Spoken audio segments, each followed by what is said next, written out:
사도신경으로 우리의 신앙 고백하시겠습니다.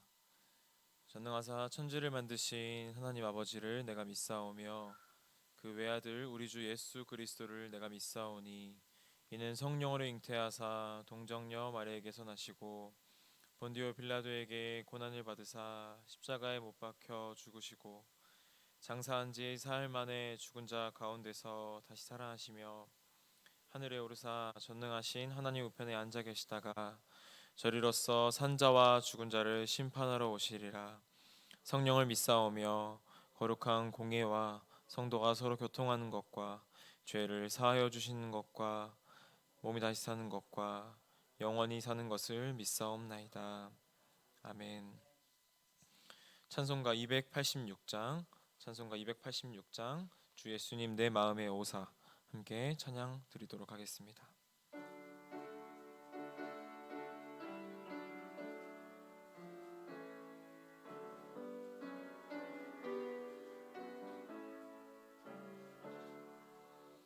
주 예수님 내 맘에 오사 날 붙들어 주시고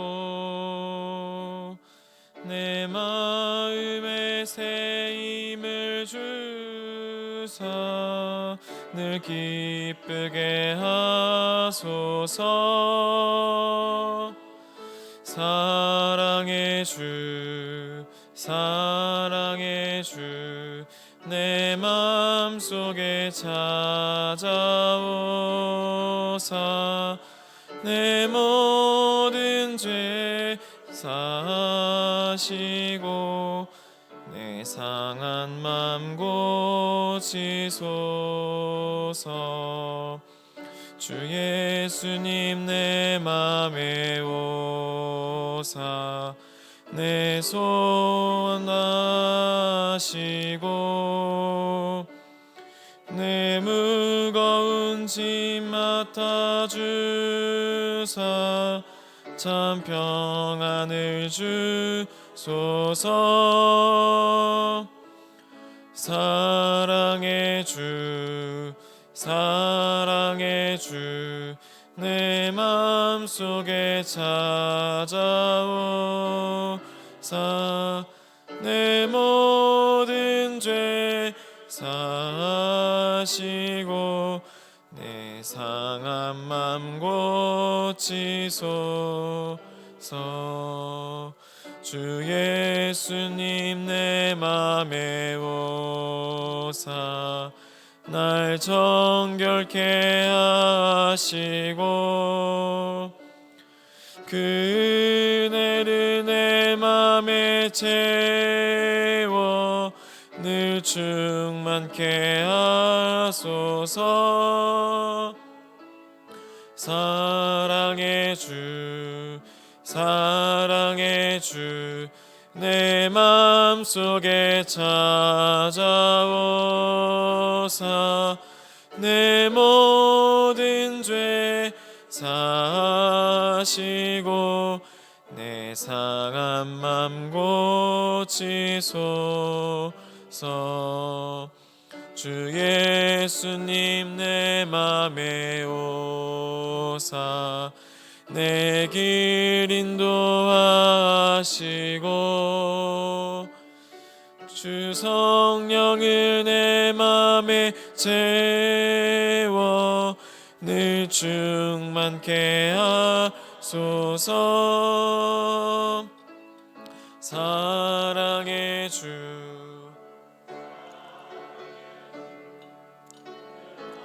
속에 찾아오사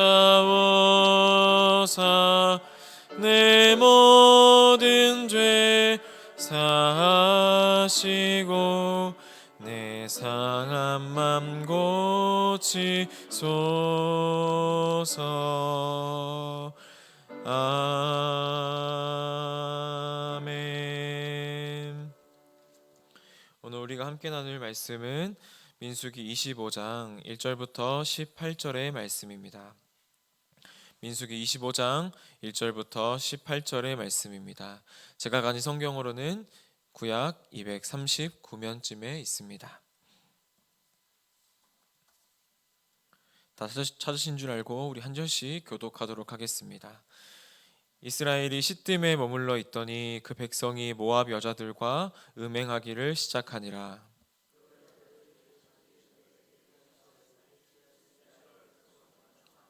백성이 먹고 그들의 신들에게 절함으로 이스라엘이 바알볼에게 가담한지라. 여호와께서 이스라엘에게 진노하시니라. 여호와께서 모세에게 이르시되 백성의 수령들을 잡아 태양을 향하여 여호와 앞에 목매어 달라. 그리하면 여호와의 진노가 이스라엘에게서 떠나리라. 모세가 이스라엘 재판관들에게 이르되 너희는 각각 바알볼에게 가담한 사람들을 죽이라 하니라.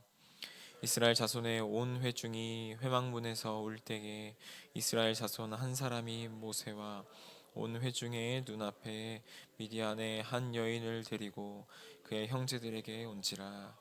제사장 아론의 손자 엘르아살의 아들 비느하스가 보고 회중 가운데에서 일어나 손에 창을 들고 그 이스라엘 남자를 따라 그의 막사에 들어가 이스라엘 남자와 그 여인의 배를 꿰뚫어서 두 사람을 죽이니 연병이 이스라엘 자손에게서 그쳤더라. 그 연병으로 죽은 자가 2만 4천 명이었더라. 여호와께서 모세에게 말씀하여 이르시되 제사장 아론의 손자 엘르아살의 아들 비느하스가 내 질투심으로 질투하여 이스라엘 자손 중에서 내 노를 돌이켜서 내 질투심으로 그들을 소멸하지 않게 하였도다. 그러므로 말하라. 내가 그에게 평화의 언약을 주리니 그와 그의 후손에게 영원한 제사장 직분의 언약이라. 그가 그의 하나님을 위하여 질투하여 이스라엘 자손을 속죄하였음이니라. 죽음을 당한 이스라엘 남자 곧 미디안 여인과 함께 죽임을 당한 자의 이름은 시므리니 샬루의 아들이요 시므온인의 조상의 가문 중 한 지도자이며 죽음을 당한 미디안 여인의 이름은 고스바이니 수르의 딸이라. 수르는 미디안 백성의 한 조상의 가문의 수령이었더라. 여호와께서 모세에게 말씀하여 이르시되 미디안인들을 대적하여 그들을 치라. 이는 그들의 속임수로 너희를 대적하되 부오레일과 미디안 지휘관의 딸 곧 부오레일로 연병이 일어난 날에 죽임을 당한 그들의 자매 고스비의 사건으로 너희를 유혹하였음이니이다. 아멘. 이른 새벽에 주님의 전에 올라오시면서 5분의 성도님께서 1,000번째 예물을 드리셨습니다. 우리는 어제까지 산 위에서 발람의 입을 통해 하나님께서 아브라함과 맺었던 수많은 자손, 그리고 하나님의 보호하심과 축복, 그리고 땅에 대한 약속이 이루어질 것이라는 끊임없이 말씀하시는 하나님의 신실하심을 살펴볼 수 있었습니다. 하나님께서는 그분의 백성들과 맺으신 언약은 절대 잊지 않으시고 단 한 자도 빼놓지 않고 다 이루시는 신실하신 하나님이시며, 그 하나님께서 가나안으로 들어갈 준비가 된 이스라엘을 축복하시려는 하나님의 굳은 의지를 엿볼 수가 있었습니다. 이제 이스라엘은 모압 평지의 시딤이라는 곳에 있습니다. 이 시딤이라는 곳은 이스라엘이 약속의 땅을 코앞에 둔 요단강을 건너기 전 마지막으로 자리 잡은 곳이기도 하고, 이곳에서 여리고로 정탐꾼을 보내기도 했던 그런 중요한 장소이기도 합니다. 이스라엘 백성들이 이곳에 머물러 있을 때 모압 여인들과 음행하기 시작하였습니다. 그들과 매춘하여 자기 몸을 더럽혔고 그 음행이 곧바로 우상 숭배와 이어졌습니다. 이 여인들은 자기 신들에게 드리는 희생 제사에 이스라엘 백성들을 초청했고 유혹을 이기지 못하고 이스라엘 백성들은 그들과 더불어 먹고 마시며 그들의 신들에게 경배했습니다. 그 결과 이스라엘은 바알 부올의 일에 빠지게 됩니다. 이 부올이라는 곳은 얼마 전에 이스라엘 백성들을 저주하는 발락의 말을 무시하고 이스라엘의 축복의 말을 쏟아냈던 장소입니다. 그런데 바로 그곳에서 우상 숭배를 자행하고 있는 것입니다. 그들은 자발적으로 바알 부올이라는 우상에 절을 하고 헌신하고 있습니다. 단순히 육체적인 음행을 넘어서서 종교적인 음행을 즐기고 있는 모습입니다. 이렇게 민수기의 말씀을 계속 살펴보면서 저에게 이런 질문이 있었습니다. 정말 해도 해도 너무한 것이 아닌가? 하나님께서 은혜를 계속 베푸시는데 어떻게 이럴 수 있는가라는 질문이 저에게 계속 있게 된 것이죠. 자격 없는 이스라엘을 향해 하나님께서는 그분의 원대하고 영원한 계획을 끊임없이 말씀하시는데도 이스라엘 백성들은 또다시 하나님 앞에 범죄합니다. 하나님께서 끊임없이 베푸시는 은혜에도 불구하고 매일같이 범죄하는 인간의 죄성을 여지없이 보여주는 대목입니다. 어떻게 이럴 수 있는가? 어떻게 하나님께서 매일 이렇게 은혜를 베풀어 주시는데 하나님께 어떻게 다시 배역하고 또 패역하는 인간의 죄성을 우리가 볼 수 있는가? 이스라엘 백성뿐만 아니라 우리에게도 해당되는 그런 질문인 것이죠. 그렇다면 무엇이 이스라엘을 이처럼 병들게 하였을까요? 이스라엘을 무너뜨리는 원수는 이스라엘 바깥에 있는 모압 왕 발락과 같은 대적들이 아니라 그 원수를 결정짓는 일에 가장 커다란 변수로 이스라엘의 마음과 신앙에 있음을 우리가 살펴볼 수 있습니다. 우리는 종교적인 탄압과 같은 거대한 것들이 우리를 무너뜨린다고 생각하지만 우리를 무너뜨리는 것은 정작 하나님보다 내 욕망을 사랑하는 우리의 마음에 있다는 것입니다. 저는 소년부 아이들과 제자반을 진행하면서 생각의 힘이 얼마나 큰 힘을 가지고 있는지 공부하고 있습니다. 그 내용은 이렇습니다. 우리가 하고 있는 생각과 그 마음이 자라게 되면 행동을 낳게 되고 그 행동들이 또 자라게 되면 삶의 열매들로 열매 맺는다는 것입니다. 그렇기 때문에 우리가 가볍게 여기는 생각과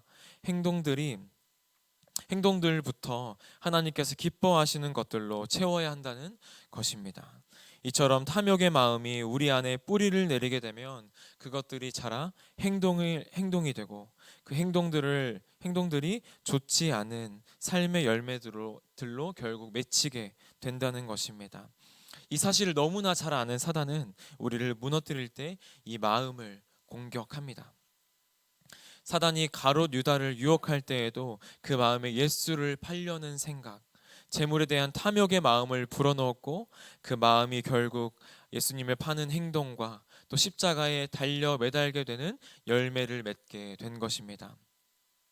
자신의 소유를 감추고 일부만 가져온 아나니아를 꾸짖을 때에도 베드로는 내 마음에 사단이 가득하다라고 말하며 그의 마음을 꾸짖었던 것을 우리가 기억할 수 있습니다. 이처럼 하나님께서 우리에게 아무리 은혜와 사랑을 부어주셔도 우리의 마음이 자기 탐욕으로 가득 차 있다면 어쩔 도리가 없는 것입니다. 하나님께서는 복종하는 사랑이 아닌 인격적인 사랑을 우리에게 베푸시는 분이시기 때문입니다. 그렇기 때문에 우리는 그 마음을 잘 지켜야 합니다. 하나님보다 나의 욕망을 사랑하고 있다면 즉시 그 마음을 하나님 앞에 내려놓고 그 자리를 다시 하나님 앞에 내어드려야 합니다. 무릇 지킬 만한 것 중에 마음을 지켜 사단에게 우리의 마음을 빼앗기지 않고 오직 하나님께 우리의 마음을 드려서 하나님의 인격적인 사랑과 은혜가 충만케 되는 충만한 처소가 되시는 제2교회 성도님들이 다 되시기를 주님의 이름으로 소망합니다. 이러한 이스라엘의 음행에 대한 하나님의 진노는 즉각적입니다. 하나님은 그의 진노를 이스라엘에게서 떠나 보내시기 위해 백성의 수령들을 잡아 태양을 향하여 여호와 앞에 목매달도록 명령하십니다.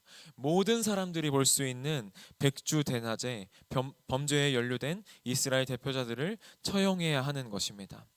이에 모세는 즉각적으로 이스라엘의 재판관들에게 바알보올에 가담했던 그 이스라엘의 대표자들을 죽이라고 명령합니다.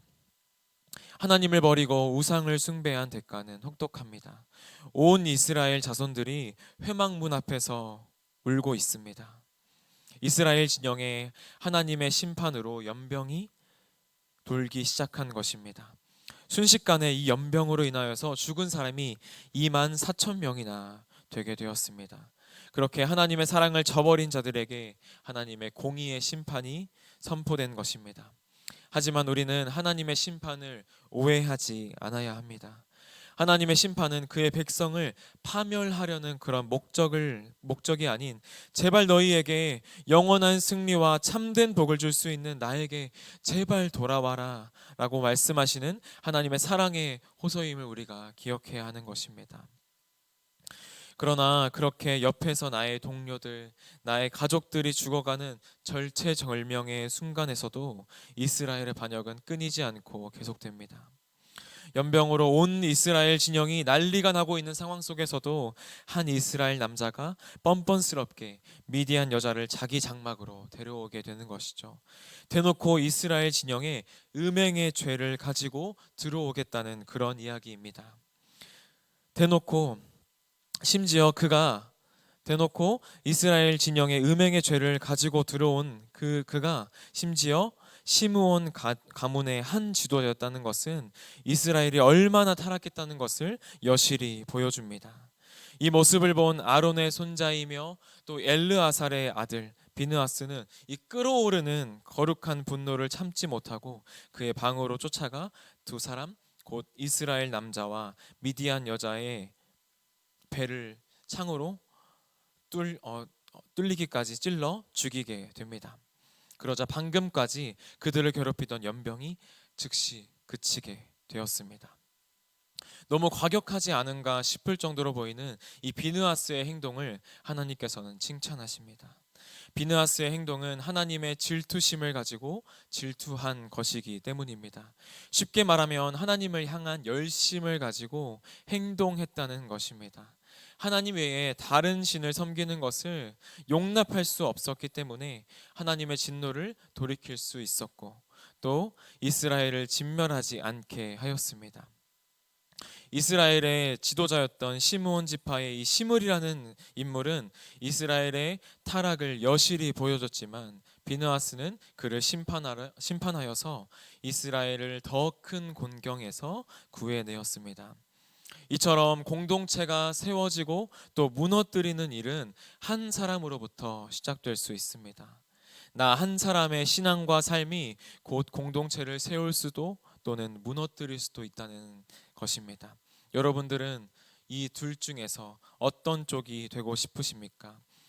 이 시간에 나의 신앙과 삶을 돌아보며 나는 공동체를 세우는 사람인가? 오히려 나는 공동체를 무너뜨리는 사람인가? 돌아보면서 다시 하나님 앞에 돌이켜야 할 영역들이 있다면 하나님 앞에 돌이키는 은혜의 시간이 되시기를 주님의 이름으로 소망합니다. 하나님께서는 자신의 질투하심에 동참했던 비느하스와 언약을 세우십니다. 이 언약은 비느하스와 그의 자손들과 함께 맺는 영원한 제사장 언약이며 하나님이 약속하신 영원한 약속이니 파기되지 않을 무조건적인 언약입니다. 결국 민수기를 우리가 계속 살펴보고 있는데 이 민수기는 백성들의 패역함을 반복적으로 보여주는 동시에 그럼에도 불구하고 하나님의 미쁘심을 계속해서 보여주는 것입니다.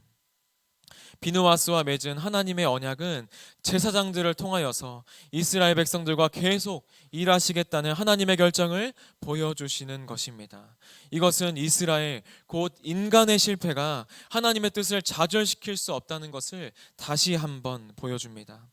이스라엘은 여전히 연약하고 계속 죄악된 모습을 가지고 실패할지라도 하나님의 언약은 이스라엘의 그 충성과 공로에 기초하지 않고 오직 하나님의 신실하심과 그 은혜에 기초한다는 것을 보여주시는 것입니다.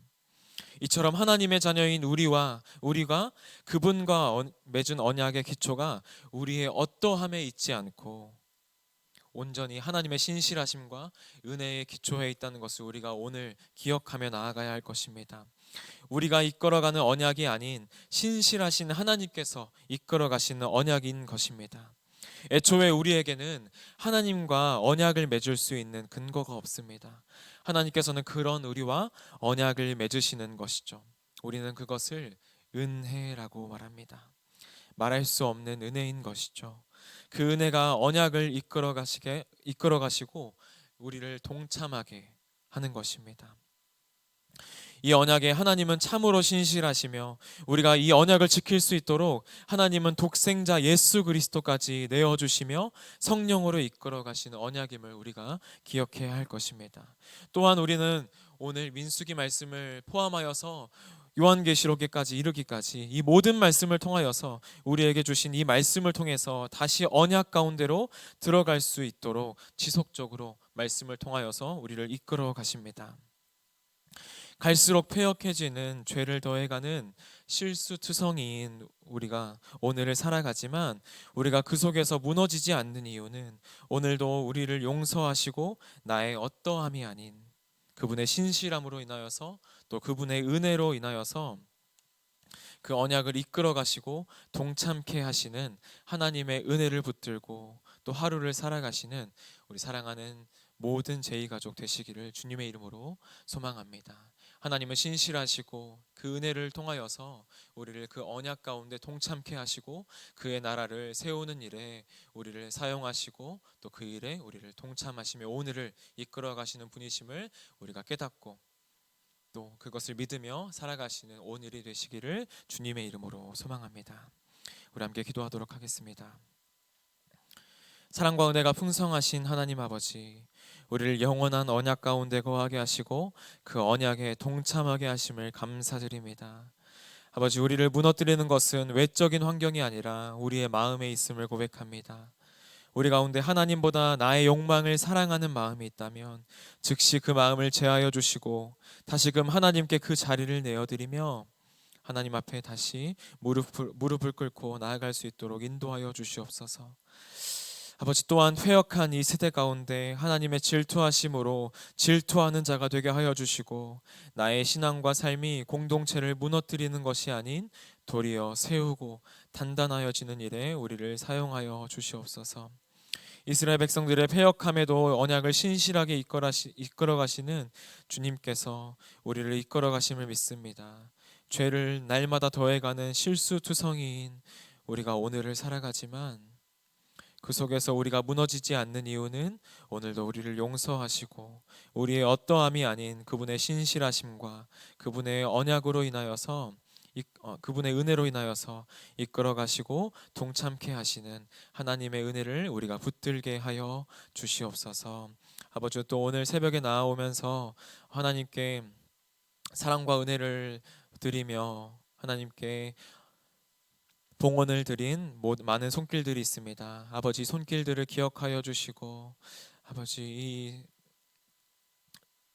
예물을 드린 아버지 이 손길 가운데 하나님의 언약과 아버지 하나님의 사랑과 은혜가 풍성케 되는 은혜가 함께하여 주시고 영육 간의 강건함을 허락하여 주셔서 우리에게 허락하신 모든 여건과 환경 가운데 주님께 감사할 수 있는 믿음 허락하여 주시고 아버지 부족한 것이 있다면 하나님께서 채워주실 수 있는 그런 믿음을 가지고 나아갈 수 있도록 주님 인도하여 주시옵소서. 감사드리며 예수님 이름으로 기도드립니다. 아멘. 하늘에 계신 우리 아버지여, 이름이 거룩히 여김을 받으시오며 나라의 마옵시며 뜻이 하늘에서 이룬 것 같이 땅에서도 이루어지리다. 오늘날 우리에게 일용할 양식을 주옵시고 우리가 우리에게 죄 지은 자를 사하여 준 것 같이 우리의 죄를 사하여 주옵시고 우리를 시험에 들게 하지 마옵시고 다만 악에서 구하옵소서. 대개 나라와 권세와 영광이 아버지께 영원히 있사옵나이다. 아멘.